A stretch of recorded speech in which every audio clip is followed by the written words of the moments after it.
jalan kaki lagi Bapak Ademip, Kang Ipei tuh agak siang ya. Biasanya jam 5 ya, nama jam genep ya. Jam tabuh 5 teh poek kan ya. Jadi kami poek kualitas video teh poek ya. Teman, sambil jalan kaki saya akan mencoba membahas unsur Kasundaan atau lebih tepatnya unsur budaya Sunda ya. Karena mangkukna atau 2 hari yang lalu saya sudah membahas masalah Kasundaan secara definitif atau terminologi ya. Kita akan membahas ayeuna teh naon wae sih unsur Kasundaan teh ya. Karena kan ini dimasukkan ke dalam budaya, tapi yang pertama justru oleh para ahli sosial ya, masalah budaya ini unsur kebudayaan ya, yang pertama itu adalah sistem religi ya, atau sistem keyakinan lah gitu. Begitu ya.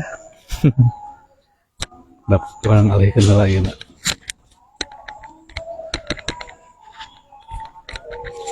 Masih ada kabut sih di sebelah selatan ya.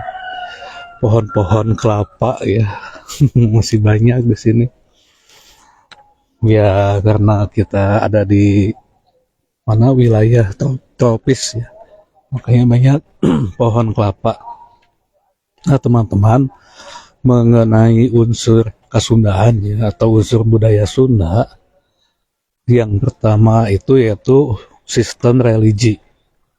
Jadi sejak dulu ya, sejak awal ada masyarakat Sunda, itu memang sudah dibangun sistem religi, yaitu suatu sistem yang menghubungkan secara vertikal antara manusia dengan Sang Maha Kuasa ya, atau Sang Pencipta. Itu sudah dibentuk oleh masyarakat Sunda kuno ya, atau Sunda Buhun ya. Makanya ada sisa-sisanya, atau bukan sisa ya, tapi bekas-bekas ya, jejak-jejak ajarannya sampai saat ini.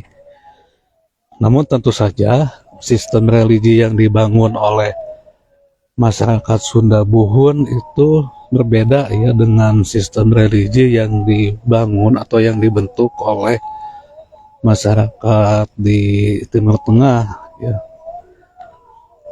Gitu ya. Sistem religi ini adalah suatu sistem yang menghubungkan secara vertikal antara manusia dengan Yang Maha Kuasa ya. Kalau di dalam penelitian Clifford Geertz ya, itu salah seorang Belanda yang menyoal masalah animisme dan dinamisme. Nah, sebetulnya sistem religi atau sistem keyakinan yang dibentuk atau yang dibangun oleh masyarakat Sunda itu bukan animisme dan dinamisme kan. Kalau animisme itu dan dinamisme itu lebih penekanannya ke panteisme sebetulnya, bahwa segala sesuatu yang ada di semesta ini atau hal-hal yang dekat dengan kita, Kang, yang kaki, hal-hal yang dekat dengan kita ya, seperti misalnya bedog, kemudian benda-benda pusaka itu dipandang memiliki kekuatan mistis ya. Atau ada kaitannya kalau animisme dan dinamisme itu dengan makhluk-makhluk halus ya, atau makhluk-makhluk astral. Nah, oleh peneliti Belanda seperti halnya Clifford Geertz itu teh disakompet daunkeun kita itu dengan keyakinan-keyakinan tradisional lain yang memang betul-betul mengamalkan ya animisme dan dinamisme. Sunda itu tidak begitu ya, tidak begitu. Sunda itu adalah salah satu masyarakat Sunda kuno ya, atau Sunda Buhun itu menganut sistem yang justru memandang bahwa yang maha kuasa itu sangat transenden. Kan ada dua pandangan ya di dalam di dalam sistem keyakinan ini mengenai hubungan manusia dengan Tuhan ya. Yang pertama itu yang transendental, yang kedua yang imanen. Nah, animisme dan dinamisme itu adalah imanen ya. Imanen itu bahwa kekuatan-kekuatan gaib ya, kekuatan-kekuatan gaib atau kekuatan-kekuatan supernatural ya, itu ada atau menempati benda-benda yang ada di sekeliling kita ya. Kan itu lebih dekat saya bilang ke panteis ya. Panteisme itu bahwa keilahian itu memang ada di setiap makhluk yang kita lihat ya. Nah, misalnya di sini di pohon kan. Nah, jadi sistem Sunda ini ya, sistem keyakinan Sunda Buhun itu bukan imanen ya, atau bukan konsep Tuhan yang bisa atau yang ada di setiap benda kalau sistem keyakinan Sunda Buhun, tapi transendental. Artinya begini, transendental itu ada jarak yang memang tidak mungkin bisa ditembus ya, oleh manusia ketika membahas tentang Tuhan. Itu masyarakat Sunda Buhun. Makanya sistem keyakinannya itu sangat transendental. Dan mereka itu ya, masyarakat Sunda sekali lagi tidak memiliki pandangan bahwa benda-benda yang ada di sekeliling ini memiliki kekuatan-kekuatan supernatural ya. Hubungan dengan benda-benda yang ada di sekeliling itu ya bukan hubungan transendental vertikal, melainkan hubungan sosial jalan-jalan, melainkan hubungan sosial.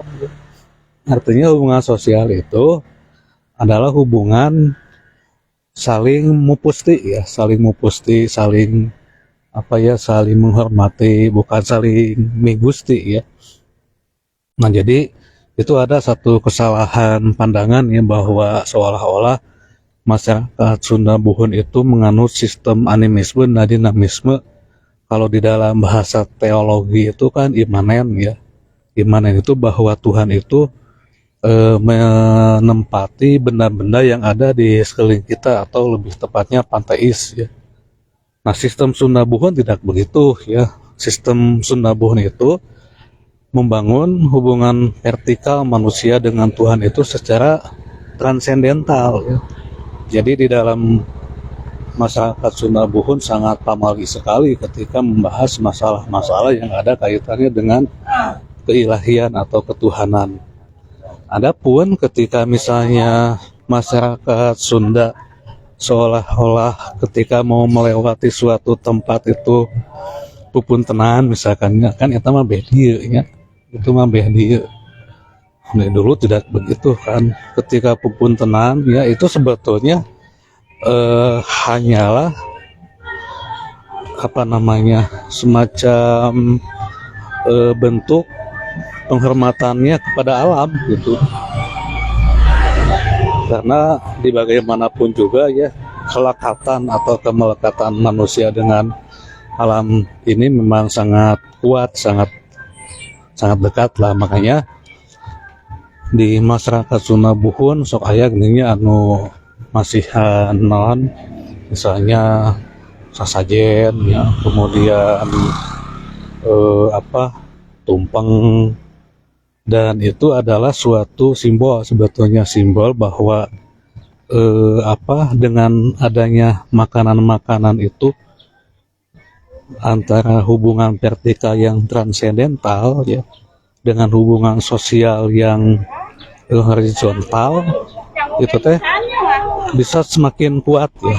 Karena di masyarakat pertanian ya, di masyarakat pertanian seperti masyarakat Sunda ini munculnya sapertos kenduri ya, atau di Sunda aya kan aya salametan ya.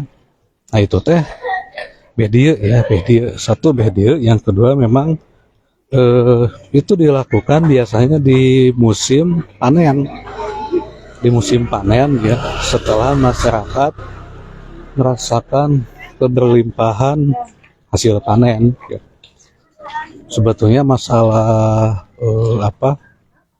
selamatan ya itu teh sebetulnya memang semua juga di wilayah manapun dilakukan di saat musim panen ya, di saat musim panen biasanya, karena memang ada kaitannya dengan keberlimpahan rezeki yang didapat, dan nah begitu ya. Jadi sekali lagi saya tegaskan bahwa sistem religi atau sistem keyakinan yang dibangun oleh masyarakat Sunda Buhun itu bukan animisme, dinamisme yang imanen ya, tetapi hubungan vertikal yang sangat transendental. Jadi Allah itu atau yang Maha Kuasa kalau di Sunda mah yang Sang Kersa ya, yang Maha mengersakan, yang maha memiliki kehendak itu ditempatkan dengan manusia itu seolah-olah ada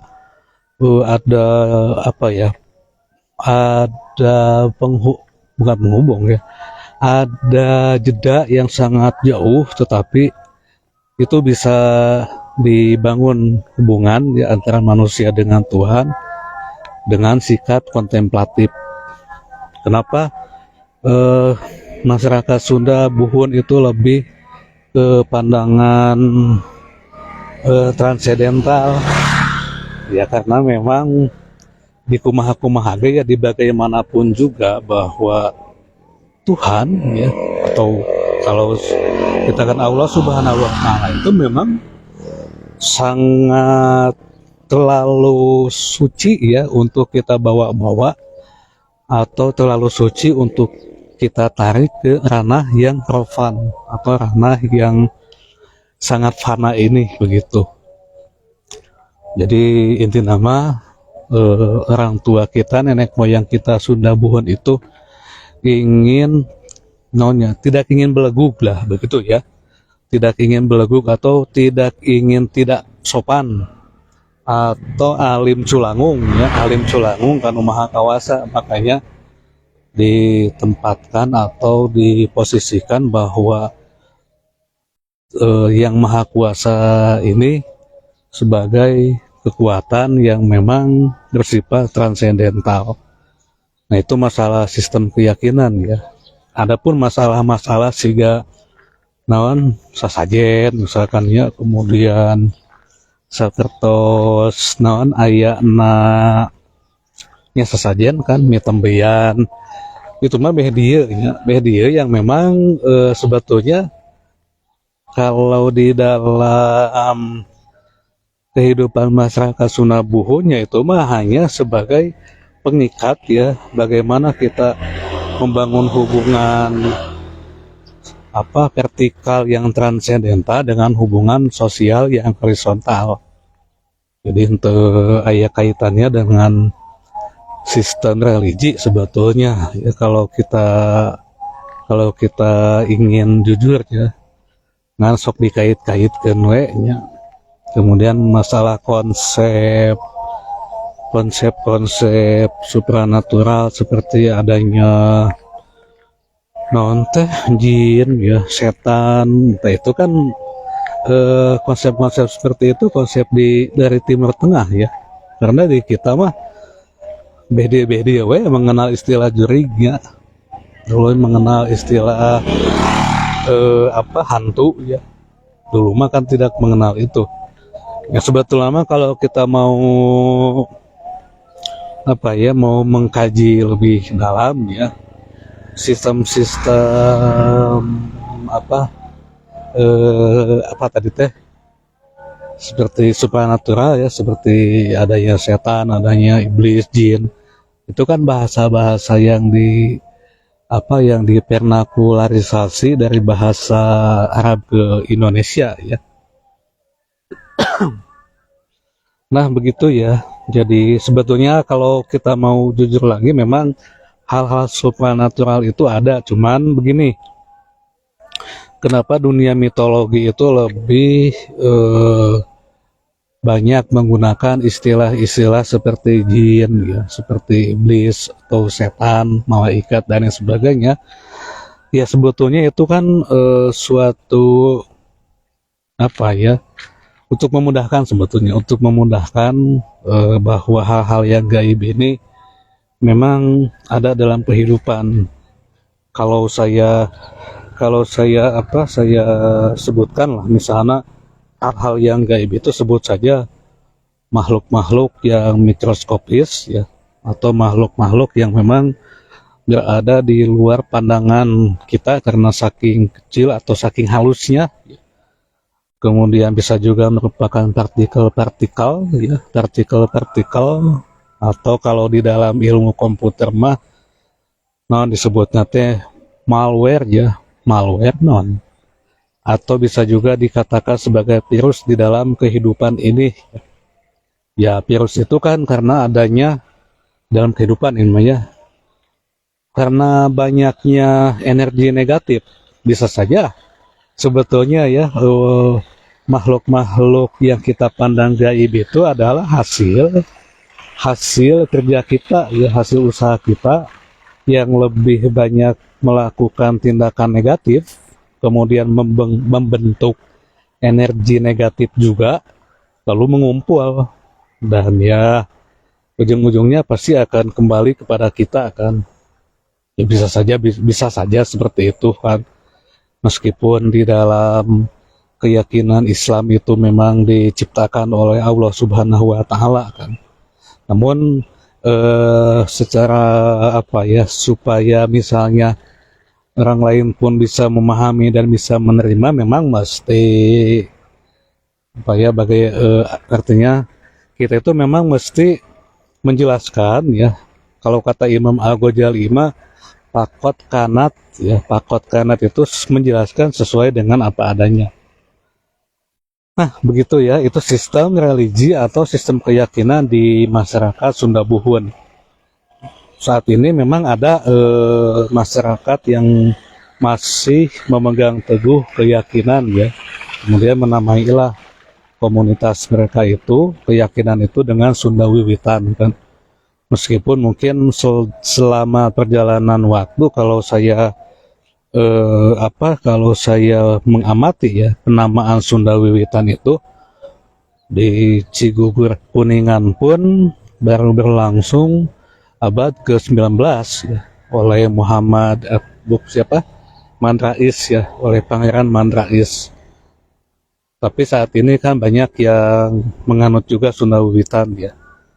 Nah kalau misalnya kita menembus ke masa lalu ya, tapi memang kita itu sulit ya untuk menembus ke masa lalu, itu ada syarat yang memang mesti dipenuhi. Salah satunya saja kita mesti bisa memasuki isi kepala nenek moyang kita. Nah bagaimana kita memasuki isi kepala nenek moyang kita? Tentu saja sulit kalau tidak memiliki ilmunya ya, atau tidak memiliki pengetahuan tentang itu. Namun tidak mengapa ya, karena negara kita ini memang menjamin setiap manusia setiap manusia ya, setiap masyarakat atau setiap rakyat ini untuk memilih keyakinan dan agama yang dipilihnya. Jadi kita tidak bisa memaksakan, kalau misalkan penganut keyakinan yang sudah diwariskan oleh nenek moyang kita dipaksa supaya menganut keyakinan tertentu, tidak boleh ya. Karena masing-masing manusia memiliki pandangan dan keyakinan atau ingin memilih agama yang sesuai dengan dirinya gitu. Walaupun sebetulnya ya mesti jernih juga kita ya. Banyak sebetulnya kalau saya kaji, misalnya begini kan, kalau misalnya ini kan ada di kita ini saat ini sedang maraknya masalah pluralitas ya, pluralitas ya. Nah sedang maraknya begitu ya. Nah sebetulnya ya kan, pluralitas itu membahas masalah-masalah bahwa di dunia ini memang sangat beragam sekali ya. Jadi tidak boleh diseragamkan ya, karena beragam tidak boleh diseragamkan. Makanya saya kadang-kadang suka aneh ya, maaf ya ini bukan menyinggung. Saya kadang-kadang suka aneh kalau ada manusia yang sudah misalkan menganut satu keyakinan Muslim misalkan tiba-tiba pindah, ya kan sebetulnya nggak usah pindah ya. Karena kalau kita memandang bahwa segala di dunia ini beragam dan tidak boleh diseragamkan, misalnya, kalau kita sudah menganut satu keyakinan tertentu, dan kita memandang bahwa semua agama memiliki nilai-nilai yang sama, ya buat apa pindah kan? Begitulah ya, buat apa kita pindah misalnya. Kalau di dalam konsep kesundaan, itu teh memang bahwa kita teh nah disebutkan teh mesti melakoni hidup kita saat ini. Artinya mesti pasrah itu, pasrah sumerah itu membiarkan kita itu memang hidup pada saat ini. Nah begitu, karena mungkin sebagian besar masyarakat timur ya seperti halnya Sunda banyak yang meyakini bahwa setelah kita hidup di dunia ini kita akan mengalami kehidupan selanjutnya ya. Itu kan bisa dalam bentuk reinkarnasi atau bisa dalam bentuk apapun lah. Masyarakat timur itu seperti itu ya. Ya beda dengan masyarakat yang ada di Timur Tengah ya. Konsep kenapa masyarakat timur tinggal di India nepi ke Nusantara banyak yang menganut sistem bahwa setelah kita meninggal akan melanjutkan kehidupan ya.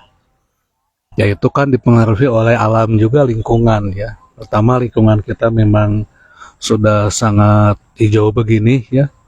Kemudian kenapa masyarakat Yahudi, kemudian dulu kan ya, Kristen itu tidak mengakui adanya sistem termasuk dalam Islam ya, walaupun ada sebetulnya ayat-ayat yang memang mesti digali ya. Apa makna dibalik ayat-ayat yang ayat-ayat itu gitu. Sehingga ayat ini nih. A'udzubillahi minasyaitonirrajim. Kaifa takfuruna billahi wa kuntum amwatan fa ahyakum summa yumitukum summa yuhyikum summa ilaihi turja'un.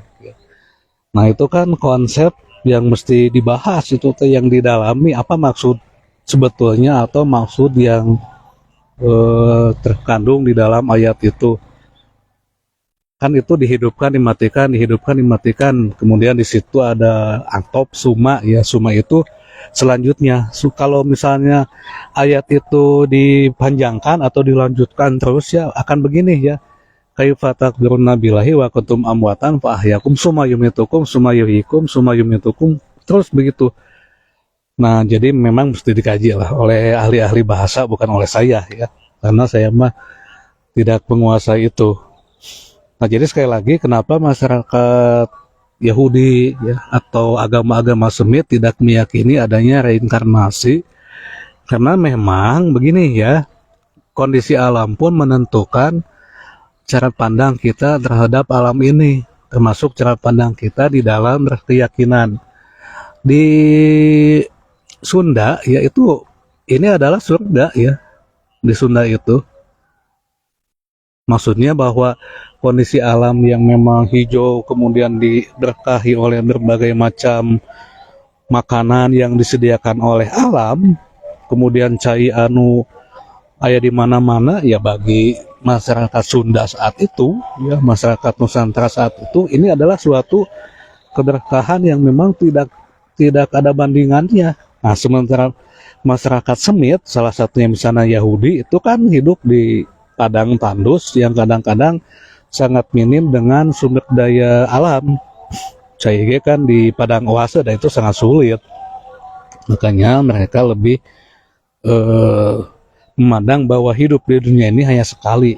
Ya karena saking kerasnya kehidupan memandanglah bahwa hidup di dunia ini hanya satu kali saja, kan begitu ya. Jadi memang salah satunya dipengaruhi oleh kondisi alam juga. Sementara di dalam dalil-dalil kan kita tidak memandang begitu ya dalil itu. Dalil lebih mengedepankan penggunaan kata dunia ya, dunia kemudian akhirat kan, dunia akhirat. Penggunaannya itu ya. Nah, ya jadi memang begitu sistem keyakinan mah ya. Dan kita memang mesti legowo ketika misalkan orang lain memiliki keyakinannya seperti ini, ya kita tidak usah menyanggah dan ngalelewenya atau ngalelewa atau menghinanya. Dan kita ketika misalkan saya menganut Muslim atau Islam, nggak mau kan agama kita dihina oleh orang lain ya. Walaupun di dalam inti-inti namanya sebetulnya nama memiliki kesamaan ya. Paling tidak kita berbeda dengan penganut ateis ya. Kalau ateis itu betul-betul tidak mengakui adanya hal-hal yang supranatural dan menyangkal eksistensi Tuhan. Kalau kita dengan penganut agama lain paling tidak kan kita mengakui adanya Tuhan kan. Nah, itu sistem religi di Sunda Buhun. Yang kedua ya, saya langsung saja yang penting ya, sistem bahasa atau bahasa lah, bukan sistem. Nah, tapi ini sudah dulang nangkub. Mohon Kang Aang dulang nangkub. Tapi sudahi dulu ya, karena terlalu lama ya. Besok kita akan lanjut kalau panjang Yosua, dan malam nanti saya umumkan sekaligus pengkajian atau pembahasan kitab Tahaput. Itu akan diistirahat dulu karena nanti akan ada kegiatan launching pilkada ya di Gedung Juang. Ada kegiatan launching pilkada nanti malam. Jadi pengkajian atau pembahasan kitab Tahafut Al-Falasifah kemungkinan dilanjutkan malam minggunya begitu. Karena ada launching atau malamnya atau malam Seninnya lah, atau malam Minggu malam Senin begitu. Ya pokoknya mah aku masal saya naweknya karena memang mesti salse. Begitu ya teman-teman. Kita lanjut besok. Kita akan mengupas sistem Kasundaan ya, yang ada di kita, yaitu bahasa. Demikian teman-teman ya, kita pulang dulu.